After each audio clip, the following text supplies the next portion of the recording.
Hello, we're continuing our preview of the Aintree Festival, and I'm back with Liam again, who's back to discuss the Melling Chase. Headline race of the meeting, really, mainly because Sprinter Sacre is going to strut his stuff, this time over 2.5 miles, and he's the Frankel of the jumps and an outstanding horse. Liam, 2.5 mile sprinter? Yeah, absolutely mouth-watering clash this is between the Champion Chase hero and the Ryanair Chase Victor Q card. Sprinter Sacre cemented his position as the leading chaser in the UK with an imperious victory in the Champion Chase. I mean, he absolutely destroyed Size in Europe, who's no mog over 2 miles. That was his most visually breathtaking effort, and also on the form book. I mean, he's reached new highs there, really, hasn't he? I don't see the extra 4 furlongs being a problem. He can race a little bit keenly occasionally, but I mean, you'd be hard pressed to say an extra 4 furlongs on a flat track. A horse with his ability is going to be any sort of problem.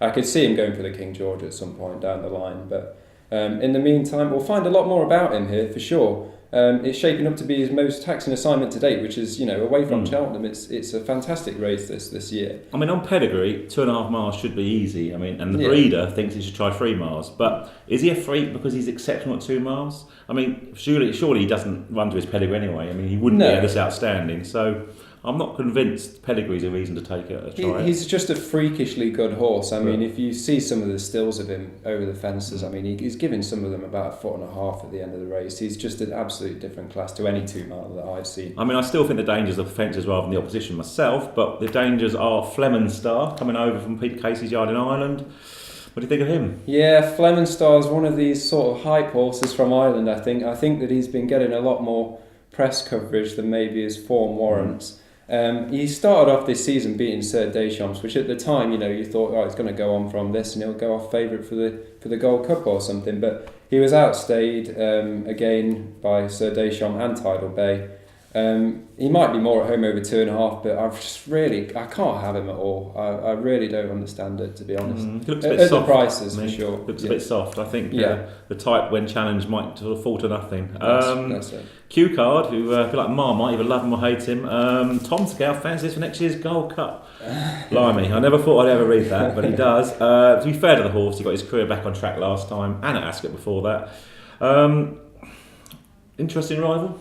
Yeah, Q card is a horse I've really struggled to warm to over the last couple of years, although it's been hard to knock in recent months. It's easy to forget that he's actually only 7. I mean, he seems like he's been around for absolutely ages now, running the bumper at Cheltenham and whatnot, but he really put any lingering doubts about his stamina to bed in the Ryanair. I mean, that was an excellent performance. I think that even his biggest fans would have struggled to have seen him running that as well as he did there. He was only beaten 7 lengths by Sprinter Sacre in the Arc last year. I mean, probably one horse to give him a race, really. I think he got him off the bridle nearly. Yeah, he got him off the bridle. I mean, obviously you could say Sprinter Sacre's improved since then, but over the extra 4 furlongs, Q Car's got no worries with that. His jumping's been a lot better this season.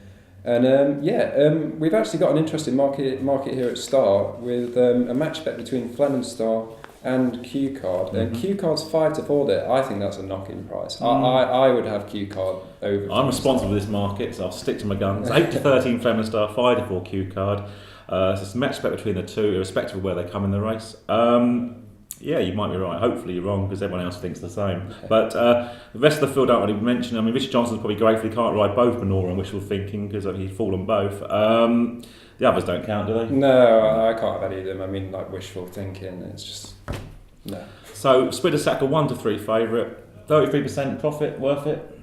I think I'd rather be a watcher than a backer this time, but I mean, obviously he should be the overwhelming favourite. But I think in the other markets, if you can get a market without the favourite Q card, I think that's the bet in this race, certainly. I certainly don't think it'll be a cakewalk for Sprinter Sacre against these two. Fair enough. As usual, get us on 08000 521 321 and our website starsportsbet.co.uk.